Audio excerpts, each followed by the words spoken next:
Hello everyone, मैं divine feminine आपके लिए ट्विन फ्लेम की करंट एनर्जी जो कि मुझे रिसीव हो रही है।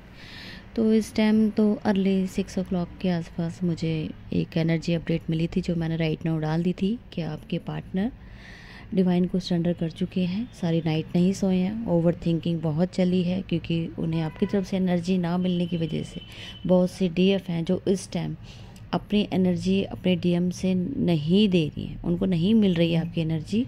और कहीं ना कहीं डिवाइन इंटरवेंशन जो कि आपकी जो बातें हैं या आपकी एनर्जी हैं वो उन तक नहीं पहुंच पा रही हैं। इस वजह से आपके जो डीएम की हालात हो चुकी है क्योंकि विदाउट एनर्जी के वो तड़फ रहे हैं, जो कि काफ़ी टाइम से आपको इग्नोर करते थे या कुछ उन्हें इस चीज़ का एहसास नहीं हो रहा था, लेकिन आज के टाइम में उन्हें एहसास आपकी ना एनर्जी मिलने की वजह से हो रहा है, जो कि एक डिवाइन इंटरवेंशन बीच में आ चुका है।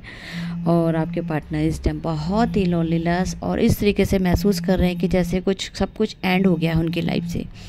बहुत बड़ा बिग ट्रांसफॉर्मेशन आ रहा है आप लोगों की लाइफ में क्योंकि वहाँ पे बहुत वर्कआउट चल रहा है जिसमें आपको बहुत सारी ग्रोथ मिलने वाली है। ये सब आपकी बेनिफिट के लिए हो रहा है। अगर आपकी एनर्जी भी इस तरीके से आपने अपनी एनर्जी वहाँ रोक रखी है तो बहुत अच्छी बात है कि आप उनको अभी एनर्जी नहीं दे रहे हो।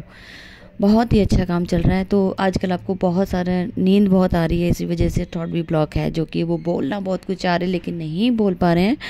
और एनर्जी ना मिलने की वजह से उनके जो हालात है वो मैंने आपको बता दिया कि बहुत ज़्यादा तड़फ रहे हैं और डिवाइन को सरेंडर कर चुके हैं क्योंकि उन्हें कुछ समझ ही नहीं आ रहा है कि एक्चुअल में करूं क्या, कहाँ जाऊं, किससे बात करूं, कैसे अपनी बात शेयर करूं।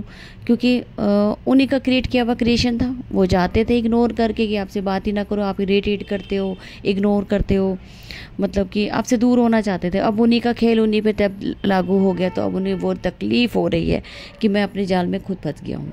ठीक है, तो इस टाइम राइट नाउ आपके पार्टनर का जो लव है बहुत उभर उभर के बाहर आ रहा है कि नहीं नहीं मुझे तो बात करनी है, शेयर करनी है, लेकिन शेयर ना कर पाने की वजह से, अपनी दिल की बात ना रख पाने की वजह से उन्हें ऐसा लगता है कि मेरी दुआ भी कबूल नहीं हो रही है, भगवान भी मेरी नहीं सुन रहा है। तो इस टाइम तो उनका ये हालात है कि भगवान पे डाल दिया है कि जो मर्जी भगवान आप करो, मुझे अब कुछ नहीं पता, मैंने तो सरेंडर कर दिया। अब मैं डीएफ के अलावा किसी और के बारे में सोच भी नहीं सकता, ना मैं उसके बिना रह सकता हूँ।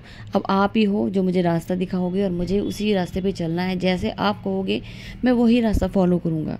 ठीक है जी, ये कहीं ना कहीं डीएफ आपकी नवर का नतीजा है जो आपके पार्टनर ने आपके रास्ते को फॉलो कर रहे हैं और डिवाइन को सरेंडर करके आप ही के पाथ पे चलेंगे। जैसे आपने अपनी जर्नी को यहाँ तक अपने जो भी डिमेंशन में वहाँ तक लेके आए तो आपके पार्टनर का भी वही सेम रास्ता है। अब उनको वहाँ से ब्लॉकेज आपने रिमूव किए तो वो ब्लॉकेज इनको बहुत जल्दी अपने आप ही रिमूव हो जाएगी क्योंकि डिवाइन अपने आप उनको लेके आएंगे, इंडिकेशन मिल रहा है उनको भी।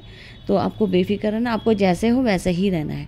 ज़्यादा उनको अपनी तरफ अटेंशन देने की जरूरत नहीं, ना उनसे अटेंशन लेनी है ना देनी है। ठीक है जी, स्पेस दे के रखो, पॉजिटिव रहो, सबसे बड़ी बात पॉजिटिव होना और पेशेंस रखो। सब ठीक होने वाला है, बहुत जल्दी न्यू बिगनिंग होने वाली है, बहुत ज़्यादा काम चल रहा है, आप ट्रांसफॉर्मेशन से ट्रांसम्यूट में चेंज होने वाला है, इसलिए आपको पेशेंस रखने के लिए बोला जा रहा है। और जो पर्पस कर रहे हो ऑलरेडी वो करते रहना है। ठीक है जी, तो आपके पार्टनर को बहुत चीज़ों का एहसास हो रहा है, जो उनसे गलतियां हुई हैं वो डिवाइन को सरेंडर कर चुके हैं और अब तक पहुंचने की पूरी कोशिश है। और सॉन्ग मैं ऑलरेडी डाल चुकी हूँ और मैं डिस्क्रिप्शन बॉक्स में फिर से सॉन्ग डालूंगी, जिन्होंने नहीं देखा वो डिस्क्रिप्शन बॉक्स में देखना। मैं फिर मिलती हूँ न्यू अपडेट के साथ। Thank you.